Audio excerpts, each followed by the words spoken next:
नमस्कार दोस्तों, मैं हूं तेजराम। आप देख रहे हैं जय सिद्धि। हमारे यूट्यूब चैनल जय सिद्धि में आपको बहुत बहुत स्वागत है। तो दोस्तों, आज फिर मैं आपके सामने बहुत ही शक्तिशाली एक टोटका लेकर आया हूं, जिससे आपको कहीं परेशानी नहीं आएगी।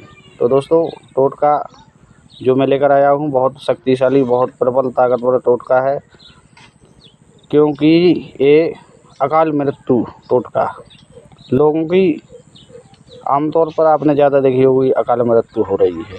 तो अकाल मृत्यु के बारे में जो हमारे गुरु ने हमें बताया था और सिखाया था, उस टोटके को मैं वीडियो के माध्यम से आप लोगों तक पहुंचा रहा हूं। तो दोस्तों, सभी लोग इस टोटके को अपना सकते हैं और अकाल मृत्यु से बच सकते हैं। तो दोस्तों, जो अकाल मृत्यु लोगों की आमतौर पर ज़्यादा अकाल मृत्यु हो रही है, आपने देखा होगा आमतौर पर अकाल मृत्यु हो रही है, क्योंकि अकाल मृत्यु एक आमतौर चीज़ बनकर रह गई है। एक्सीडेंट हो, चाहे कोई सी भी किसी से दुश्मनी हो, कोई भी हो, अकाल मृत्यु आपकी हो नहीं सकती है। इस टोटके को करने से, अगर इस टोटके को आपने सिद्ध कर लिया, आजमा लिया, तो आपकी अकाल मृत्यु नहीं हो सकती है। तो दोस्तों, अकाल मृत्यु के लिए आपको करना क्या है, जो मैं टोटका बता रहा हूँ, उस टोटका को सही तरीके से ध्यान से सुनिए, उसको सही तरीके से करिए, तो आप अकाल मृत्यु से आप बच सकते हैं। आपको अकाल मृत्यु छू भी नहीं सकती है, आपके पास भी नहीं आ सकती है, आपके पास से अकाल मृत्यु भटक भी नहीं सकती है। चाहे दुश्मन कुछ भी सोचे आपके बारे में, लेकिन अकाल मृत्यु आपको छू नहीं पाएगी। तो दोस्तों, आपको करना क्या है कि सफ़ेद आंकड़ा, जिसे आंकड़ा बोलते हैं, कई भाषाओं में कई प्रकार के नाम बोलते हैं। अपने जो बुंदेलखंड है भारत में, कई जगह सफ़ेद आँख ही बोलते हैं। बुंदेलखंडी भाषा में अकौआ बोलते हैं और आँख बोलते हैं, आंकड़ा बोलते हैं इसको। तो दोस्तों, आपको करना क्या है, जो सफ़ेद आँख है, सफ़ेद आँख की जड़ को आपको प्राप्त करना है। जड़ को कैसे प्राप्त करना है, तो आपको करना क्या है कि सफ़ेद आँख को निमंत्रण देना है। मंगलवार के दिन आपने सफ़ेद आँख को निमंत्रण दिया, तो आप सफ़ेद आँख को सवेरे निमंत्रण दे आएंगे। आपको कहना है, हे अमित, जड़ी बूटी या औषधि मैं आपको रात्रि के समय लेने आऊँगा, आप मेरे साथ चलने के लिए तैयार रहें।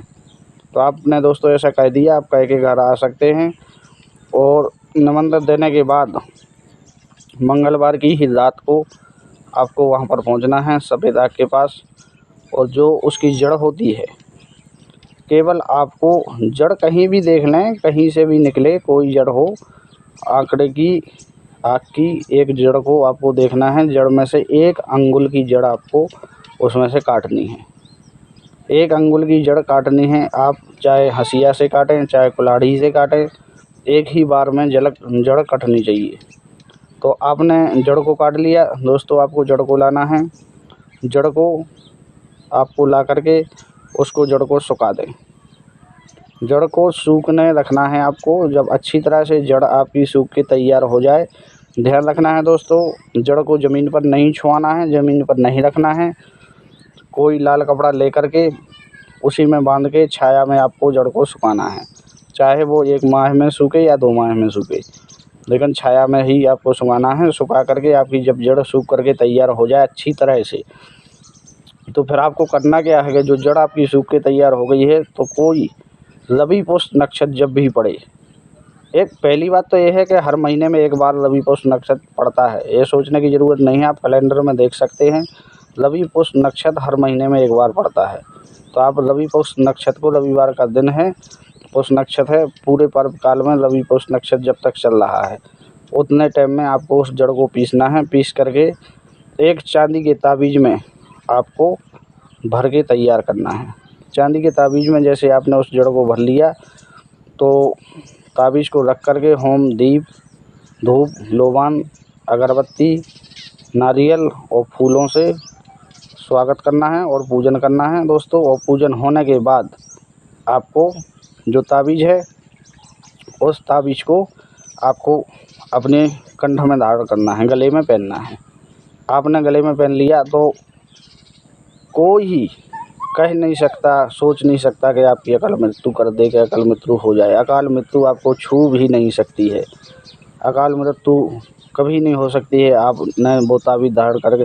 अब दोस्तों इसको करना क्या है, इसका नियम क्या है ताबीज़ का? ताबीज़ का नियम है कि कहीं पर भी आप किसी की लकड़ी में चिता जल रही हो वहाँ ताबीज़ को पहन के नहीं जा सकते हैं। अगर आपके घर परिवार में कोई दुर्घटना हो गई तो आपको करना क्या है, ताबीज़ को तुरंत निकाल कर जहाँ पूजा का स्थान होता है, हर घर में पूजा का स्थान होता है, वहाँ पर आपको ताबीज़ को रख देना है। और जब आपका घर शुद्ध हो जाए तब आपको दूध और गंगा जल से उसको धो करके दोबारा पहन सकते हैं। अगर दोस्तों आप पूरी क्रिया में पहने रहे या आपने लकड़ी लगा दी या कोई दिन का कार्यक्रम खा लिया तो आपका ताबीज़ खंडित हो जाएगा, वर्षों की आपकी तपस्या फेल हो जाएगी दोस्तों। इतने में आपके साथ दुर्घटना घट सकती है। तो दोस्तों आपको नियम का पालन करना है, नियम को देखना है कि कहीं हमसे गलती नहीं हो जाएगी। ये ताबीज़ आपके पास आजीवन रहेगा, आजीवन आपका काम करेगा। आपकी अकाल मृत्यु आपको छू भी नहीं सकती है, मेरा दावा है, सिद्ध किया हुआ प्रयोग है।